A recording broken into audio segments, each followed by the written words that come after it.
கண்டிப்பாக பாலாஜி. குறிப்பாக வங்கக்கடலில் நிலை கொண்டுள்ள ஆழ்ந்த காற்றழுத்த தாழ்வு பகுதி அடுத்த 12 மணி நேரத்தில் மேலும் வலுப்பெற்று காற்றழுத்த தாழ்வு மண்டலமாக மாற வாய்ப்புள்ளதாக இந்திய வானிலை ஆய்வு மையம் தெரிவித்துள்ளது. குறிப்பாக வங்கக்கடல் அதாவது வங்கமேற்கு திசையில் நகர்ந்து வரும் ஆழ்ந்த காற்றழுத்த தாழ்வு பகுதி இன்று அதிகாலை 5:30 மணி நிலவரப்படி மேற்கு வங்கக்கடல் பகுதிகள், அதை ஒட்டியுள்ள வங்கதேச பகுதிகள் மற்றும் வடமேற்கு வங்கக்கடல் பகுதிகளில் நிலை கொண்டிருப்பதாக தெரிவிக்கப்பட்டுள்ளது. குறிப்பாக வங்கக்கடலில் நிலை கொண்டுள்ள ஆழ்ந்த காற்றழுத்த தாழ்வு பகுதி தொடர்ந்து வடமேற்கு திசை நகர்ந்து வருகிறது என்றும், இதன் காரணமாக கங்கை சமவெளி மேற்கு வங்கம் வழியாக இந்த வானிலை ஆய்வு அமைப்பானது தற்பொழுது ஜார்க்கண்ட் நோக்கி நகரும் என இந்திய வானிலை ஆய்வு மையம் கணித்துள்ளது. தற்பொழுது ஆழ்ந்த காற்றழுத்த தாழ்வு பகுதியாக உள்ள இந்த அமைப்பு அடுத்த 12 மணி நேரத்தில் மேலும் வலுப்பெற்று காற்றழுத்த தாழ்வு மண்டலமாக, அதாவது டிப்ரெஷனாக மாறக்கூடும் என வானிலை ஆய்வு மையம் தரப்பிலிருந்து தெரிவிக்கப்பட்டுள்ளது.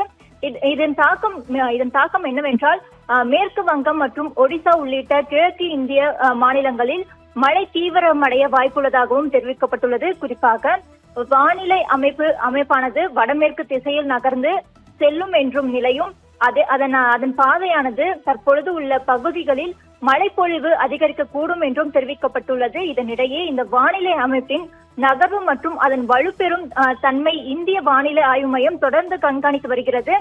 குறிப்பாக இந்த அதிகாலை 5:30 மணி நிலவரப்படி மேற்கு வங்க கடலோர பகுதிகள் மற்றும் அதனை ஒட்டிய வங்கதேசம், அதாவது வடமேற்கு வங்கக்கடல் பகுதிகளிலும் நிலை கொண்டிருந்த ஆழ்ந்த காற்றழுத்த தாழ்வு பகுதி தொடர்ந்து வடமேற்கு திசையில் நகரும் என தெரிவிக்கப்பட்டுள்ளது.